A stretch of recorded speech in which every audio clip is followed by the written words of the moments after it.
नमस्कार दोस्तों, आपका स्वागत है हमारे YouTube चैनल नॉलेज वाइब पर।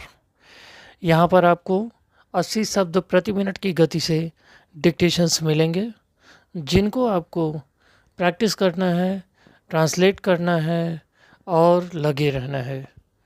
तो चलिए देर न करते हुए शुरू करते हैं। Ready, start. उपाध्यक्ष महोदया, जो पब्लिक प्रेमिसेस अमेंडमेंट बिल 1992 मंत्री महोदया ने इस माननीय सदन में चर्चा और पारित करने हेतु प्रस्तुत किया है, उस पर बोलने के लिए मैं खड़ा हुआ हूँ। इस विधेयक के उद्देश्यों में मंत्री महोदया ने कहा है कि आज जो प्रादेशिक सरकारें हैं, उन्होंने सरकार से आग्रह किया है कि उनकी जो संपत्ति आज दिल्ली और केंद्र शासित प्रदेशों में है, वह इस विधेयक की परिभाषा में नहीं आती, इसलिए उनको इस विधेयक की परिभाषा में लाने के लिए यह संशोधन अनिवार्य है।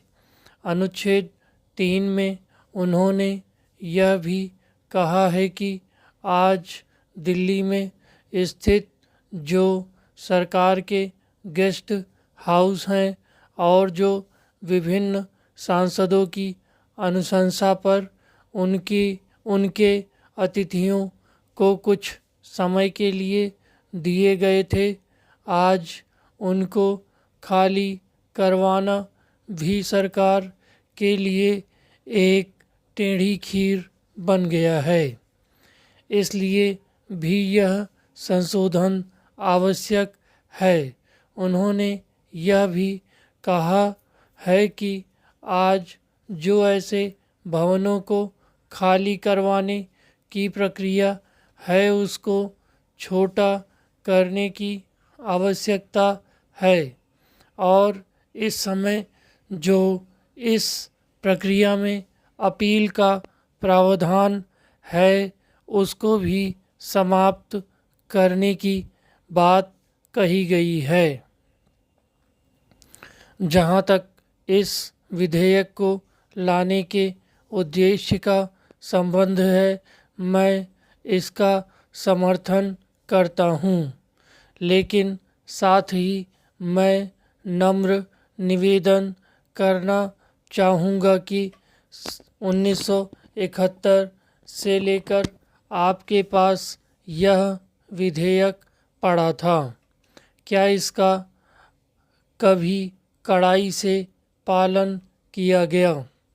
आज यह विधेयक पारित हो जाएगा, उस पर सरकार कड़ाई से पालन करने में सक्षम है या नहीं, इस पर मुझे शंका है।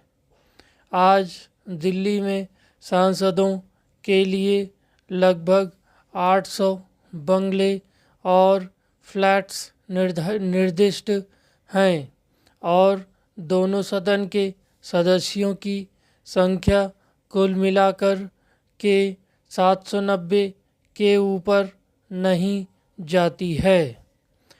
तो मैं यह जानना चाहूँगा कि क्या कारण है कि आज भी कई संसद सदस्य ऐसे हैं जिनको समय पर बंगला आवंटित नहीं होता, फ्लैट आवंटित नहीं होता।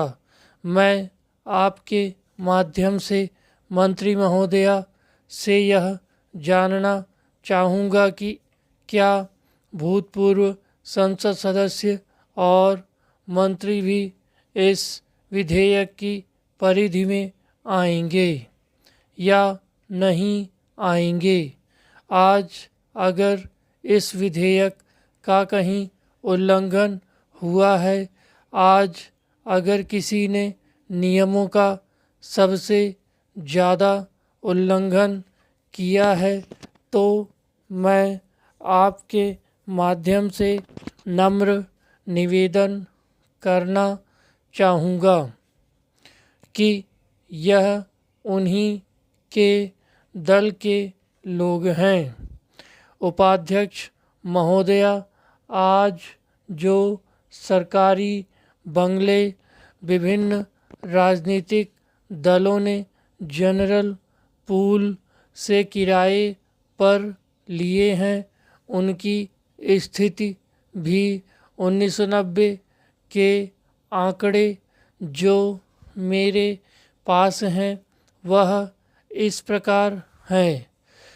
लगभग 11 बंगले कांग्रेस दल के पास हैं।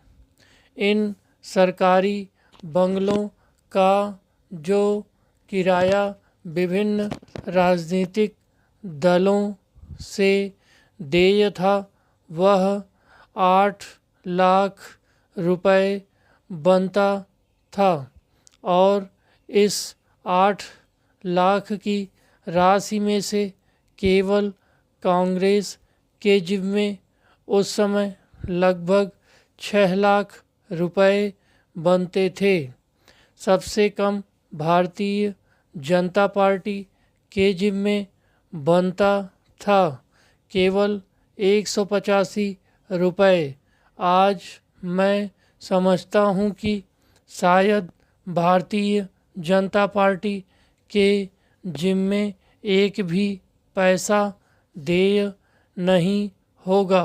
इसका श्रेय हमारी पार्टी के नेताओं को जाता है, क्योंकि भारतीय जनता पार्टी एक अनुशासित दल है, इसलिए नियमों का पूरा तरीके से पालन किया जाता है।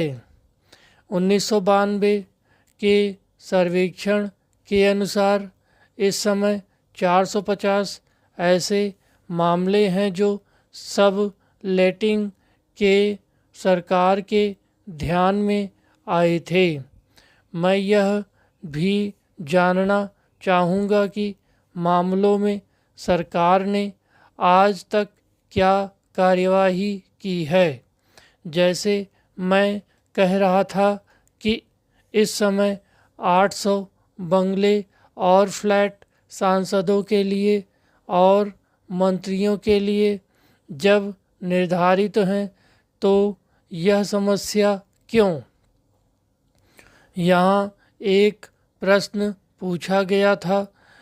उस प्रश्न के उत्तर में मंत्री महोदया ने कहा था कि 46 पूर्व सांसद और मंत्री ऐसे हैं जिन्होंने अवैध रूप से आज भी बंगलों पर कब्जा बना रखा है।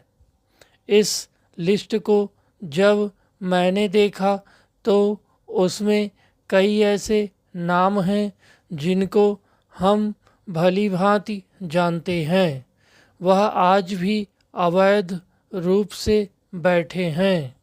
मुझे लगता है कि सरकार ने किसी न किसी बहाने से उनका वहाँ रहना वैध कर दिया है। इसलिए यह सूची जो है केवल मात्र 16 नामों की है। हैरानी होती है कि इस सूची में ऐसे लोग हैं जो 2 वर्ष पहले भगवान को प्यारे हो गए लेकिन आज भी बंगले में रह रहे हैं। मैं जानना चाहूँगा कि क्या उनकी आत्मा उस बंगले में रह रही है या कौन लोग आज भी इन बंगलों में रह रहे हैं। मैंने किसी व्यक्ति विशेष के बारे में कोई टिप्पणी नहीं की है। उपसभाध्यक्ष महोदया, मैंने यह कहा है कि जब वे लोग इस संसार में नहीं हैं और जब ये बंगले सांसदों के लिए निर्धारित हैं, तो जो फ्लैट सांसदों के लिए हैं उनमें सांसद ही रहने चाहिए। स्टॉप। धन्यवाद। इसको ट्रांसलेट कीजिए और लगे रहिए।